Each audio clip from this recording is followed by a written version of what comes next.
And now for the Berenstain Bears and the sitter. Mom and Dad are going out. Gramps and Gran are too. Who will stay home with the cubs? Just anyone won't do.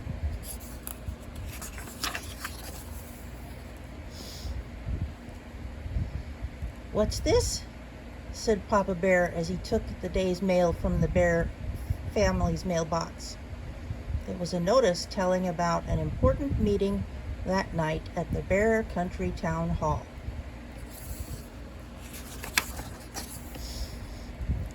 Mama Bear called up Grizzly Gran. Brother and Sister Bear sometimes stayed with Gramps and Gran when Mama and Papa Bear had to go away. But Gramps and Gran were planning to go to the meeting too, so Brother and Sister couldn't stay with them.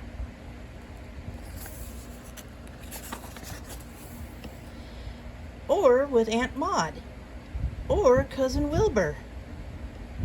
They were going to the meeting too. "Why can't we go with you?" asked Sister, beginning to get a little upset. "Yeah," added Brother Bear. "Because," said Papa, "this meeting is for grown-ups. And besides, it won't be over until late, way past your bedtime." "Well, where are we going to stay?" the cubs wanted to know.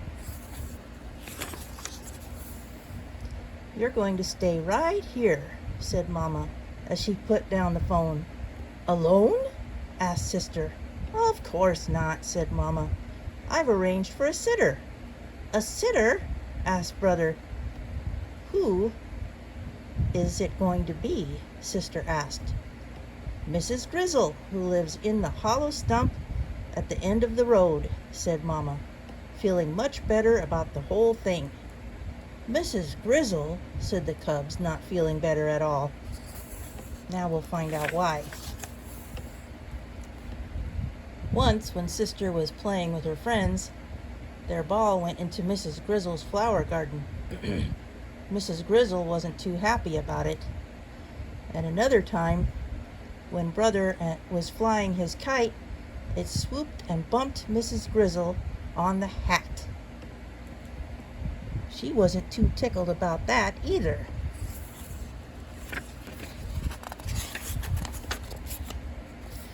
Later that evening, after the supper things had been cleaned up, Mama and Papa got ready to go to the town meeting.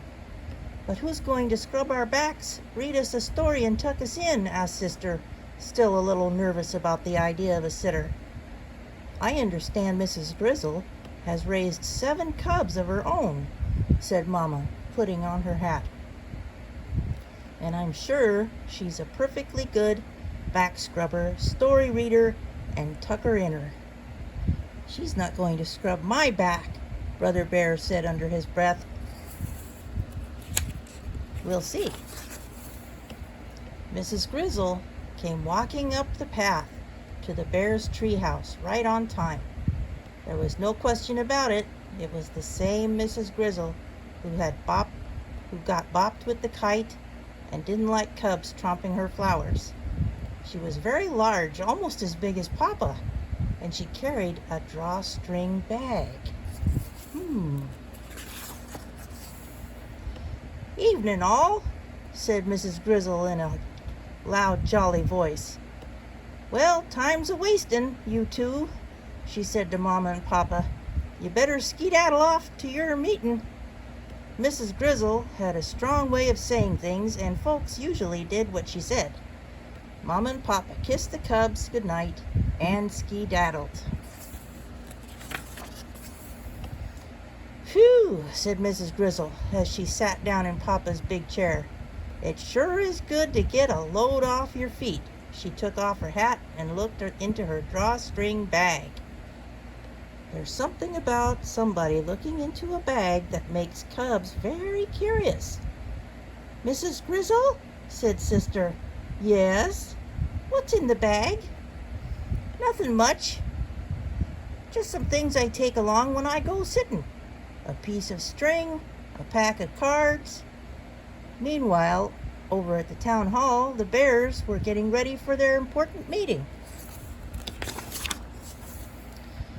They were getting ready for speeches, voting, and arguments about some new laws. But Mama's mind was not on the meeting.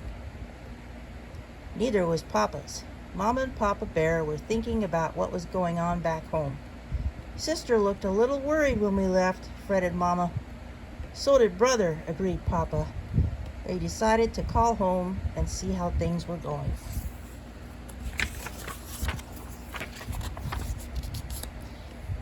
Things are going just fine, said Mrs. Grizzle. Brother and Sister can't come to the phone right now. They're busy playing cat's cradle. Have a good meeting, shouted the cubs. But they say to have a good meeting. After cat's cradle, they played Go Fish with cards that came out of Mrs. Grizzle's drawstring bag.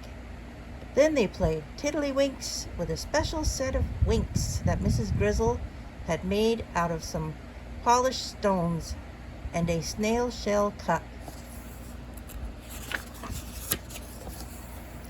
After a while, the cubs got the yawns, and Mrs. Grizzle began getting them ready for bed.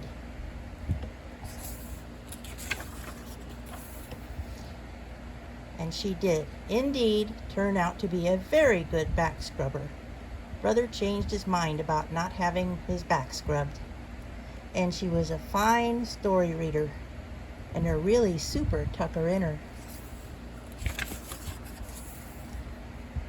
I hope Mama and Papa had a good evening, said Sister with a yawn, because we had a very good sit.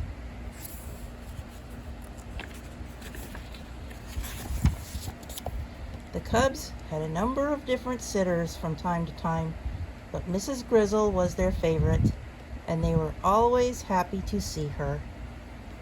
Bye-bye.